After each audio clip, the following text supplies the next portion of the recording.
The Beatles' arrival. February 7th, 1964 was an important day in American history. The Beatles arrived in America on this day. This was the day that Beatlemania had officially begun. I'm a huge fan of the Beatles, and I was one of the people fortunate enough to attend their arrival. It's funny, the way I found out about their arrival. On Wednesday the 5th of that February, I was just leaving the grocery store right outside my hometown of New York City. There was a group of kids sitting on the hood of my car. At first I was upset with them. I shouted, "Hey, get off! What are you doing?" The teens were tired but muttered, "We were just taking a rest. We've been putting flyers up all day." They got up, then proceeded to walk off. A flyer fell out of one of their hands. At first, I was planning on never getting the flyer. I got curious, though. I got out of my car and picked the flyer up. It read, "The Beatles are coming." I was ecstatic. It wasn't but a couple of hours later that everyone was talking about the event, and I had found out all the details. I had a suspenseful next day, but all I could do was wait. My day consisted of listening to the Beatles, talking to people about the Beatles, and just thinking about them.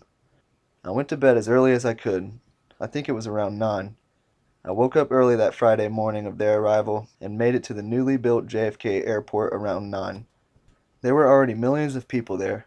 We all waited in suspense for the four young lads to arrive from Liverpool, England. Around 1:20 was the first sight of the plane. The whole crowd was cheering. It was nothing compared to the first sight of the boys themselves. Everyone was so happy to see this inspirational band walking on American soil. The fans were going crazy. You could tell the Beatles loved the hype. The boys then had a press conference. They were so funny. They were asked what they thought about the crowd.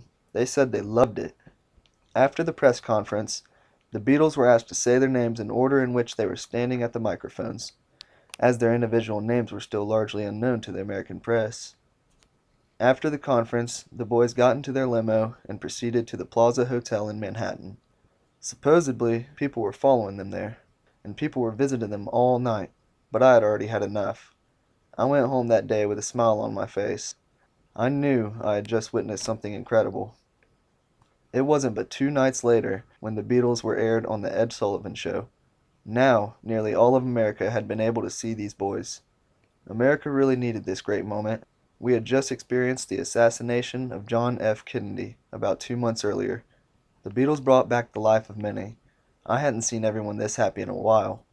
I think that was their plan anyways, just like their music. They sing about peace, love, and happiness. They definitely brought those components to the people. They were the beginning of a whole new style of music in America. The Beatles were way ahead of their time. The lyrics of their songs were so inspirational, and they could light up anyone's day. This was the beginning of a new and better future for music.